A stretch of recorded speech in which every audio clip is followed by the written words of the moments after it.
Hello friends, आप लोगों के बहुत से क्वेश्चन थे जिनका आंसर मैं देना चाहता था। मुझे पता है बहुत दिनों बाद वीडियो बना रहा हूँ, लेकिन ट्रस्ट मी मुझे इतना टाइम नहीं मिल पाता है कि मैं वीडियो बनाऊँ। कोशिश करूँगा कि आपके मैक्सिमम क्वेश्चन का आंसर दे पाऊँ। सबसे पहला क्वेश्चन ये था, जो मैंने एक पोस्ट डाला था उस पर आप लोगों ने पूछा था कि भाई how to get up early in the morning, हम सुबह जल्दी कैसे उठें। तो इस क्वेश्चन का मैं ऐसे आंसर नहीं दूंगा कि भाई आप जल्दी सो जाइए, आप जल्दी खाना खा लीजिए रात को, तो इससे आपका खाना जल्दी डाइजेस्ट हो जाएगा, आप सुबह जल्दी उठ पाएंगे। मैं ये सब नहीं कहने वाला हूँ। ये सब फिजिकल चीज़ है। जो 90% सुबह उठने में जो मेजर रोल होता है वो होता है हमारी मेंटेलिटी। मान लीजिए अगर आपको 4 साढ़े 4 बजे कहीं बाहर जाना है, कहीं घूमने जाना है, जो आपको अच्छा लगता हो, आप बहुत एक्साइटेड हो, आप मान लीजिए आपकी फ़्लाइट हो या फिर आपकी ट्रेन पकड़नी हो, तो आप जल्दी उठ जाते हैं। अगर आप मैच खेलते हैं तो आपका मैच हो तो आप बहुत जल्दी उठ जाते हैं क्योंकि आप उसके लिए एक्साइटेड होते हैं। लेकिन अगर आप सुबह नहीं उठ पाते हैं तो इसका कारण ये है कि सुबह करने के लिए आपके पास कुछ ऐसा नहीं है, मतलब आपको खुशी दे सके। Means you have nothing to do in the morning which excites you, which makes you happy.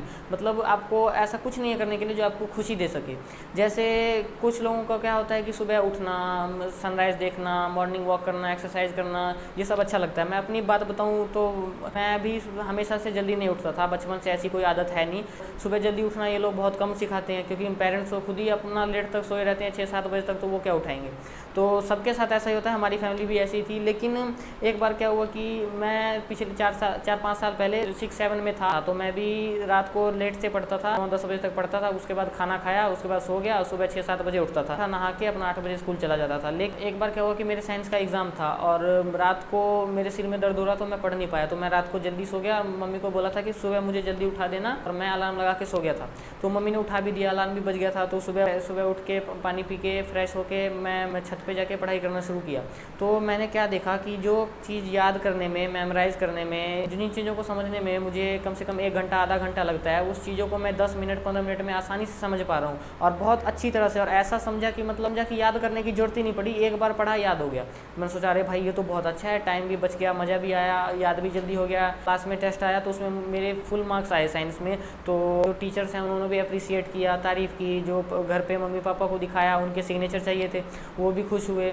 तो अप्रिशिएशन मिलता है, तारीफ़ मिलता है। जब आप अच्छे मार्क्स लें, अपने पेरेंट्स टीचर ये सब अप्रिशिएट करते हैं तो अब अच्छा लगता है, फीलिंग तो अच्छी है। लेकिन आदत होती है, वो आदत तो एकदम से बदलती नहीं है। तो मैं उसके बाद भी मैं रोज़ उठने नहीं लग गया, 10-15 दिन फिर ऐसे ही लेट उठता रहा। लेकिन मैं को पढ़ाई की थी, इतनी जल्दी पढ़ाई हो गई थी ना, और जो याद किया था वो ऐसा याद किया था कि मैं अभी तक नहीं भूला हूँ। सुबह उठने की कोशिश करने लग गया, सुबह उठने भी लग गया, पढ़ने भी लग गया। अगले 2-3 साल से कभी भी ऐसा नहीं हुआ होगा जब मैंने सनराइज़ ना देखा हो। मतलब मैं 4, साढ़े 3, 4 या लेट से लेट 4:30 बजे तक उठ ही जाता हूँ।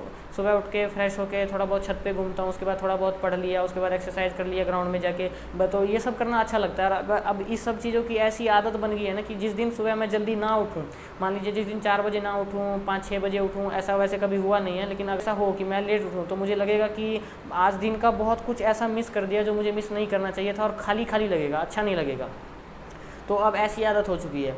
तो अब अपनी आदत बनाइए, क्योंकि आदत बदलना बहुत मुश्किल होता है। तो सुबह आपको अगर कुछ करना अच्छा लगता है तभी आप सुबह उठ पाएंगे, नहीं तो कोई भी ऐसी चीज़ नहीं है जो आपको उठा सके। आप अलार्म लगाएंगे कि आज 4 बजे उठना है, तो बार बार आप स्नूज़ कर देंगे, 10 मिनट, आधा घंटा, 5 बजे का अलार्म लगा के फिर सो जाएंगे, तो ये ठीक नहीं है। अगर आप लाइफ में कुछ करना चाहते हैं, सबके पास अपने सपने होते हैं, अगर आप अपनी ड्रीम, अपनी एम, अपनी गोल को अचीव करना चाहते हैं, तो आप सुबह जल्दी उठने की कोशिश कीजिए और आप कर पाएंगे। एक लाइफ मिली है, इसको अच्छी तरह से जीना है, हर एक मोमेंट को एंजॉय करना है। तो इसके लिए हमारी जो फिजिकल अपीयरेंस है, जो हमारी फिजिकल बॉडी है, वो भी अच्छी होनी चाहिए, जो हमारी कंसंट्रेशन है वो भी अच्छी होनी चाहिए, ताकि हम कम समय में ज़्यादा पढ़ सकें।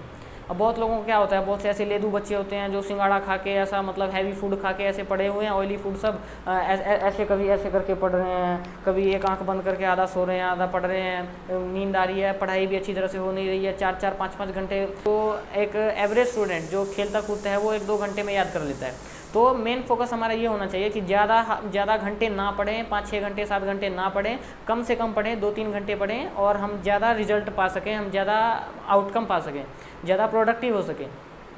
क्योंकि अभी तो आप लोग, हम लोग छोटे हैं, बहुत से 7-8 में होंगे, 10-12 में होंगे, लेकिन धीरे धीरे कंपटीशन बहुत टफ होता जाता है। अगर आपको कोई अच्छी नौकरी चाहिए, कोई बिज़नेस करना है, बिज़नेस में भी बहुत दिमाग लगता है। अगर आपको कोई अच्छी नौकरी चाहिए, कॉम्पिटिटिव एग्ज़ाम क्रैक करना है, IAS, DM, DC, SSC, bank, PO, ये सब जो भी जॉब हैं, चाहे IIT इंजीनियर, ये सब कुछ भी हो, तो इसके लिए आपका मेन होता है कि आपको कंसंट्रेशन ज़्यादा होना चाहिए। तो मेन फोकस आपकी कंसंट्रेशन पे होनी चाहिए। अगर आप मान लीजिए अभी 7-8 में हैं, 9-10 में हैं, और आप 5-5, 6-6 घंटे पढ़ते हैं और फिर जाके आप अपना पूरा सिलेबस कवर कर पाते हैं, तो ये ठीक बात नहीं है। मैं अपनी बात बताऊं तो मैं 7 क्लास से मैं कभी भी 2 घंटे से ज़्यादा पढ़ा नहीं, लेकिन वो 2 घंटे में से 1-1.5 घंटे सुबह के होते थे और 1-2 घंटा रात के होते थे, और दिन में जो अपना स्कूल में पढ़ा, जो ट्यूशन पे पढ़ा, वो सब तो होता ही था। और मैं अपनी सेल्फ स्टडी का बताऊँ तो कम से कम 3 घंटा मेरा होता ही था 3 घंटे से कम भी, थोड़ा बहुत ज़्यादा भी एग्ज़ाम के समय में, लेकिन ज़्यादा कभी नहीं मैं पढ़ा, मतलब मैं खेलता भी था, सब कुछ ही करता था। 7 में मेरे आए 97%, 8 में मैं ज़्यादा डिसिप्लिन हो गया, रेगुलर सुबह उठने लग गया, अच्छी तरह से पढ़ने लग गया, तो 8 में मेरे 98.6% आए थे। उसके बाद 9 में मेरे फिर 96% आए और 10th के बोर्ड एग्जाम में 94% आए। तो और ऐसा नहीं है कि मैं बहुत ज़्यादा पढ़ता था, बहुत ज़्यादा हाई लेवल का हाई लेवल का बच्चा था, लेकिन एक नियम से, एक डिसिप्लिन से अच्छी तरह से पढ़ता रहा तो नंबर अच्छे आते गए। मेन बात ये होती है कि आप खुद के साथ कितना ज़्यादा समय गुजारते हैं, क्योंकि बहुत से बच्चे ऐसे होते हैं अच्छे नंबर नहीं ले पाते हैं, जबकि मेहनत बहुत करते हैं, क्योंकि वो खुद के साथ ज़्यादा समय नहीं गुजार पाते हैं, खुद के साथ अपनी बुक्स के साथ, खुद के साथ अकेले में ज़्यादा टाइम स्पेंड नहीं कर पाते हैं। टीचर स्कूल में जो मैडम सर ने पढ़ाया, ट्यूशन पे जो पढ़ाया, वो सबका उनका अपना पढ़ाने का तरीका था, अपना समझाने का तरीका था। आप वो सब समझ लीजिए, उसके बाद घर पे आके उसको एनालाइज कीजिए और खुद के तरीके से समझिए। खुद याद करने का तरीका, समझने का तरीका सबका, हर एक पर्सन का, इंडिविजुअल का, सबका अलग अलग होता है। तो अगर आप चाहें कि जैसे टीचर ने पढ़ाया वैसे ही हम याद रखें, वैसे ही हम समझें, तो आप 1 साल पढ़ेंगे, एग्जाम देंगे, आप भूल जाएंगे, लेकिन ये तो अच्छी बात हुई नहीं, क्योंकि अगर एक बार अच्छी तरह से पढ़ लिया तो ज़्यादा से ज़्यादा लंबे समय तक याद होना चाहिए। बहुत से क्या होते हैं कि 7 क्लास का अपना एग्ज़ाम दिया, उसके बाद 8 क्लास में गए, अब उनसे 7 का पूछ लो कुछ तो उनको 7 का याद नहीं रहता, पिछले साल आगे आगे बढ़ते जाते हैं, पिछले साल का भूलते जाते हैं। तो ऐसा नहीं होना चाहिए। अगर आप अच्छी तरह से कंसंट्रेशन के साथ पढ़ते हैं तो आपको पिछला भी याद रहता है। तो याद कैसे रहेगा? जब आप खुद के साथ टाइम स्पेंड करेंगे, बुक्स के साथ टाइम स्पेंड करेंगे और अपने तरीके से ये याद करने, अपने तरीके से समझने की कोशिश करेंगे, अपने तरीके से सॉल्व करेंगे।